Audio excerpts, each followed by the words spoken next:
Hey guys, welcome back. Today I'm going to be showing you guys how I made this really gentle yet exfoliating goat milk oat and honey soap. It's a really lovely soap and it's just so gentle, so nourishing, and here's how I did it. So first I started by melting down my hard oils, and then I'm going to then leave that aside to cool off a little bit. And then I'm measuring here just a little bit of water and just enough water to melt down the citric acid that I'm pouring in right now. And then I'm going to just stir that in until it dissolves completely before I then add the honey to the citric acid solution, just to dissolve the honey as well.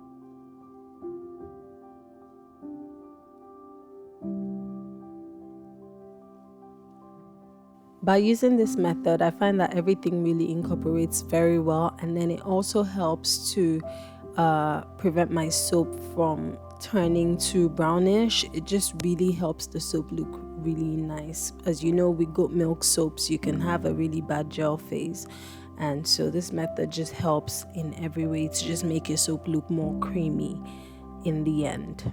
So now I'm just I'm not measuring actually. I'm just creating an ice bath just to keep everything cool while I do it. And then now I'm just putting in my frozen goat milk. It's important to freeze it to prevent scorching, because if you use just regular goat milk from the fridge, it will scorch because the lye creates heat. So now I'm just measuring out my lye. I'm putting on gloves at this point because I use gloves when handling lye, and I'm also wearing goggles. And now I'm just going to slowly, very slowly, pour the lye into the goat milk, the frozen goat milk, and I will just keep stirring that and pouring it in very slowly. This does require a bit of patience. This is sped up, so it's not in real time, and obviously I've cut off some bits, but just know that it requires a bit of patience when you stir in the lye, just to prevent scorching and, really just to prevent scorching.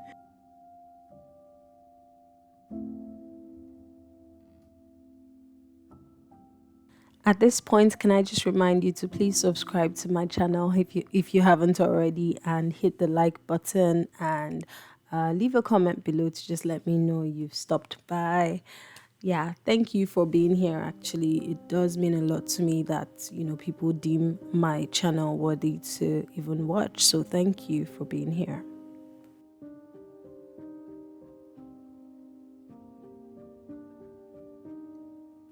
So now I'm just checking the temperature, and you can see it's 102 degrees Fahrenheit. It's a bit warmer than I wanted it to be. And so I'm just going to check it again before I set it aside to just make sure it's coming down before setting it aside. And because when it's coming down, that way you kind of know that all of your lye is dissolved, and so the temperature is coming down. You can see now it's 101, so I'm just setting it aside. Next, I'm going to measure in my liquid oils into my melted hard oils, and that will help to just bring the overall temperature of the oils down. Now I'm measuring in some olive oil. I will measure in some avocado oil, and then some castor oil. And if you're interested in a recipe, I do have a video that I will link up there that you can watch for a basic beginner recipe. This is not a beginner friendly soap because it's goat milk soap, so I would not advise you to start with this as a beginner. I do leave the oils I use sometimes in my description box, so check that as well. Unfortunately, I cannot leave my recipe because that is my little secret. So there I just added some fragrance oil. I use oat milk and honey from Nurture Soap, and then you also just saw me add some sodium lactate as well to this. And then next I'm going to be putting in some colloidal oats. I use this at 1%, and after that I have some I grinded this myself and just sieved it out, so it's the more powdery form and it's not excessively exfoliating, but just exfoliating enough for you to feel in the soap. And that's grinded oat, of course. And then now I'm just going to sieve in. See, the lye goat milk solution is at 94 degrees, and I'm now going to sieve that in to my oils. It's important to strain it because you're going to see some bits underneath it.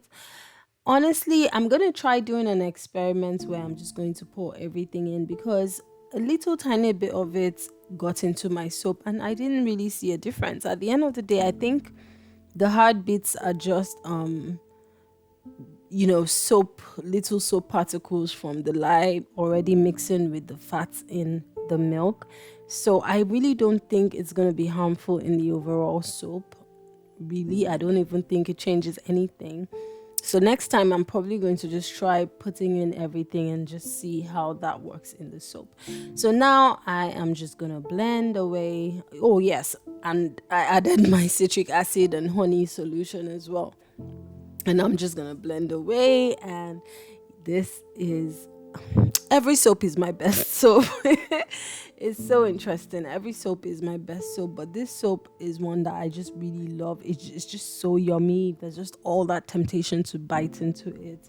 And of course, it's very, very nourishing for the skin. It's a very gentle formula as well. So it's just great for sensitive skin. And it's great for face and body. And it's just so yummy. So yeah, I'll just let you guys keep watching and then I will come back to you.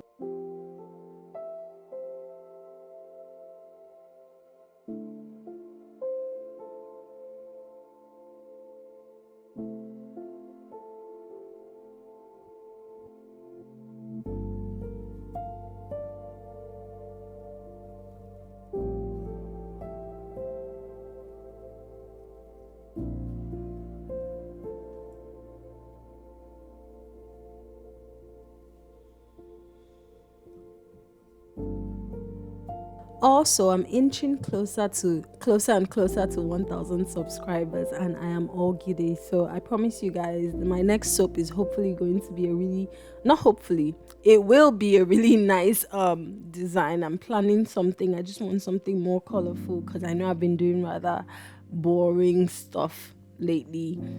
So I'm going to be doing a little bit of color, and I would do something to thank you guys in my next video. Hopefully by then I'll be at 1,000 subscribers. So you guys, please help me get there. Subscribe if you're watching this. It really does help. So yeah, you guys help me get there so that in my next video I'll be doing a thank you to everyone.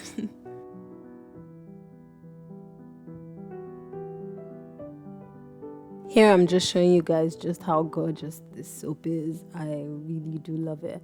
I expected some gel from this soap, but I was quite surprised that, nothing. So here I'm now cutting it and I'm going to show you there's no gel. So you see that this method really does help to prevent gel phase. I didn't even put this in the fridge, yet it's perfect. I just left it at room temperature to saponify, and everything still turned out really lovely, really creamy. It's just such a great, lovely soap. I would almost say, with some degree of certainty that if you use this method, you will get a really nice creamy bar of soap that doesn't have that gel ring in the middle. It obviously depends on the mold you use as well and stuff like that, so bear that in mind. But yeah, this is really lovely. So next day, now I'm just gonna bevel my soaps and then move on to some stamping, and I will let you guys watch the rest of this video.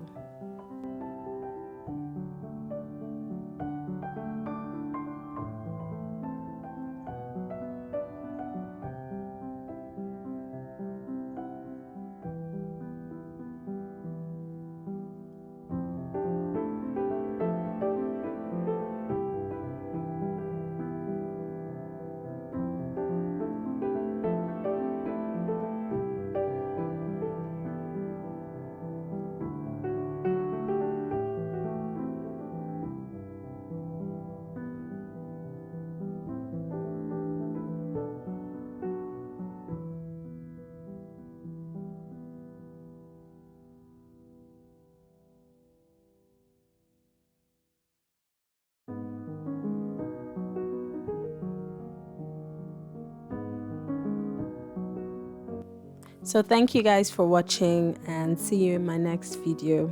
Bye.